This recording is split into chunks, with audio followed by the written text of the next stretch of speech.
Aujourd'hui, le permis A2 automatique, autrement appelé permis maxi scooter, se fait donc depuis mars 2020 en une seule traite. Il y a une première partie qui va être le déplacement de la machine sans l'aide du moteur, qu'on appelle la poussette, qui correspond tout simplement à avancer et à reculer dans la largeur en fait, de la piste, le maxi scoot, et c'est en ligne droite. Voilà. Alors on avance en marche avant, les deux mains sur le guidon, on utilise un léger frein avant pour marquer l'arrêt, la roue avant à hauteur de la ligne et rebelote pareil, en marche arrière, la main droite sur la selle et on pousse tout le poids sur la main droite. Une fois que la roue arrière arrive à la ligne, nous pouvons rebéquiller et poser la moto.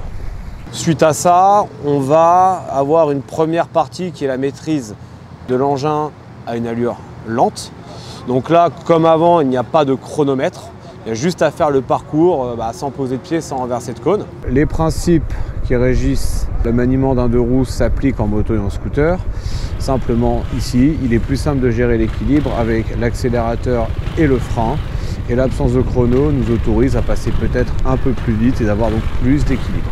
Un scooter étant un engin plus long, plus large qu'une moto, il est d'autant plus important de gérer la trajectoire, d'élargir la trajectoire, puisque les marges d'erreur sont quant à elles plus réduites qu'en moto. Donc nous partons, nous élargissons bien, voilà, ici à ras, et vous voyez que là on est obligé de passer un peu plus droit et de braquer un peu plus fort comparé à une moto, pour éviter justement de taper le piquet avec la roue arrière.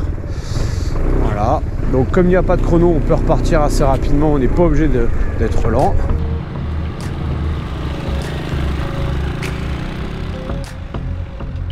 On enchaîne après par un arrêt de précision dans un demi-tour, symbolisé par un cône bleu sur le parcours.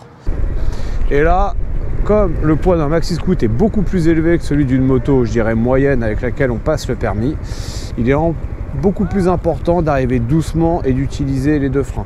Alors dans un demi-tour ici, un demi-tour à droite, nous pouvons plus facilement utiliser le frein arrière qu'en moto, puisqu'effectivement on n'a pas le pied droit occupé par une pédale de frein. Donc il est plus facile d'aborder ce demi-tour côté droit. Suite à ça, on fait une boucle entière pour partir jusqu'au bout de piste et un demi-tour. Et pareil, on peut utiliser l'accélération pour entretenir l'équilibre en tournant. Nous faisons notre demi-tour et notre diagonale.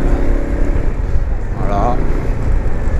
Et de la même manière qu'en moto, on freine suffisamment tôt pour déclencher notre demi-tour et récupérer l'équilibre avec un léger accélérateur en deuxième partie. Et à la sortie de ce demi-tour-là, on se lance et on attaque le freinage d'urgence. Ce freinage d'urgence, il est pris à la ligne C6 au radar à 50 km/h. Avant mars 2020, il y avait une tolérance de 5 km/h. Aujourd'hui, c'est 50 km/h radar minimum. Il n'y a plus de tolérance. À 48-49, c'est un échec, c'est une note éliminatoire. Hop, on arrive, on pousse, on soulage. Une fois qu'on a fini cette phase, il y a la montée du passager, où là, on a une petite boucle à faire avec le passager avant de le déposer dans une zone neutralisée spécifiée sur le parcours.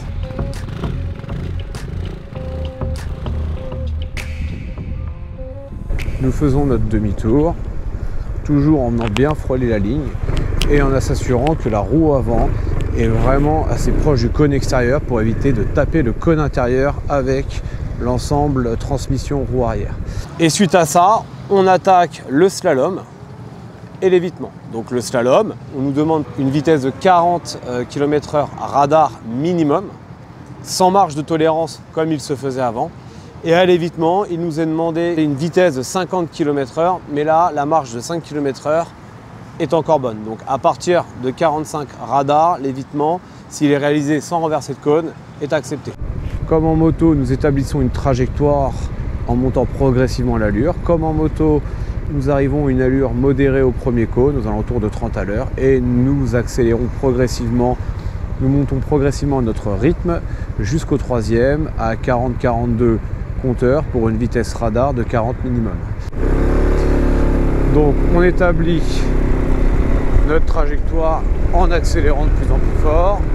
Nous coupons, frein arrière, frein avant, on redresse, On lâche les freins, on incline, regard en sortie et on envoie. La différence va se faire sur l'évitement où par son gabarit le Maxi-Scoot a une capacité d'évitement moindre. Et là il sera important de pousser pieds et mains du côté où on veut aller pour bien envoyer le scoot. Le travail des mains n'étant pas forcément suffisant. Nous montons l'allure assez rapidement, nous stabilisons, venons nous coller, basse paille, main. Voilà. Et nous nous arrêtons. Fin de l'épreuve. Il y a une autre nouveauté par rapport à cet évitement, dans la mesure où pour les Maxi-Scoots, comme ils ont un gabarit dans l'ensemble beaucoup plus large et encombrant que les motos, un des cônes du couloir est décalé d'une embase, ce qui fait que on a un peu plus de marge pour manœuvrer. Il y a un même et unique parcours, mais en miroir, donc d'un côté et d'un autre.